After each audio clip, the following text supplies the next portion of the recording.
Dieu très saint, nous reconnaissons avec confusion que notre adoration a très souvent subi l'influence de la volonté de la chair, et que par là nous ne t'avons pas rendu l'honneur qui t'est dû, que nous avons attristé ton esprit, au préjudice aussi de notre âme. Oh, Dieu, pardonne-nous, délivre-nous de ce péché. Veuille nous enseigner à ne plus jamais chercher à t'adorer autrement qu'en esprit et en vérité. Notre Père, ton Saint-Esprit demeure en nous, daigne selon les richesses de ta gloire nous fortifier puissamment par sa présence, en sorte que notre homme intérieur devienne réellement un temps spirituel, où te soient offerts des sacrifices spirituels.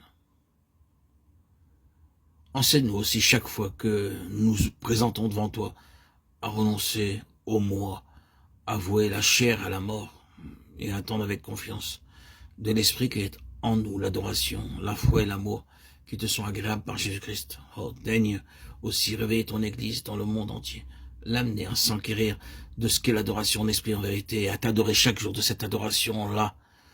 Nous te le demandons au nom précieux et puissant de Jésus. Amen. Dieu, tu es esprit. Mon Dieu, ceux qui t'adorent doivent t'adorer en esprit et en vérité. Gloire à ton très saint nom. Merci Seigneur de nous avoir envoyé ton propre Fils pour nous racheter et nous préparer à l'adoration en esprit. Tu as envoyé ton esprit pour demeurer en nous et nous faire adorer ainsi. Et maintenant nous avons accès auprès du Père par le Fils en esprit. C'est dans l'adoration que le Saint-Esprit atteint le but pour lequel il fut envoyé. C'est dans l'adoration qu'il manifeste plus complètement ce qu'il est. Si je veux sentir fortement en moi la présence de l'Esprit, je dois adorer l'Esprit. Je dois adorer le Seigneur par l'Esprit. Et l'Esprit prépare à l'adoration, et l'adoration prépare à recevoir l'Esprit. L'adoration ne consiste pas seulement en prière, elle nous fait sentir avec respect la sainte présence de Dieu. Et souvent, elle a lieu sans parole, se prosternant en terre, ils l'adorèrent.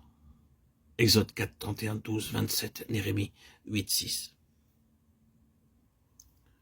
Les vieillards se prosternèrent et adorèrent, Apocalypse 5, 14. Ou bien, elle s'accompagne d'un Amen, Alléluia, Apocalypse 19, 4. Combien d'adorateurs, même parmi les croyants, ignorent l'adoration en esprit? Dans le culte particulier, dans le culte de famille, dans le culte public, avec quelle précipitation on se place en la présence de Dieu, sans guère attendre ou sans du tout attendre de l'esprit qu'il fasse monter plus haut. Et pourtant, c'est la puissance de cet esprit qui prépare à l'adoration agréable à Dieu. C'est la chair qui est le grand obstacle à la présence de l'esprit. C'est donc la mort de la chair qui assure l'adoration en esprit. Il faut que la chair soit vouée à la mort infamante de la croix. Il faut redouter son action et se livrer avec humilité et confiance à la vie de l'esprit qui remplacera la vie du moi. Notre adoration dépend de notre vie habituelle. Il faut que l'esprit guide et dirige notre vie de chaque jour. Si nous voulons qu'il inspire aussi notre culte, une vie d'obéissance à la volonté de Dieu prépare à l'adoration. Veuille le Seigneur nous faire sentir profondément toute l'inutilité, toute la culpabilité de l'adoration qui n'est pas en esprit et en vérité. L'esprit nous est donné pour nous disposer à l'adoration. Et l'adoration nous dispose à recevoir l'esprit. Il nous faut sans cesse regarder à Dieu en attendant tout de lui avec humilité et respect. Mon âme confie-toi en Dieu, car de lui vient mon espérance. Psaume 62, 6.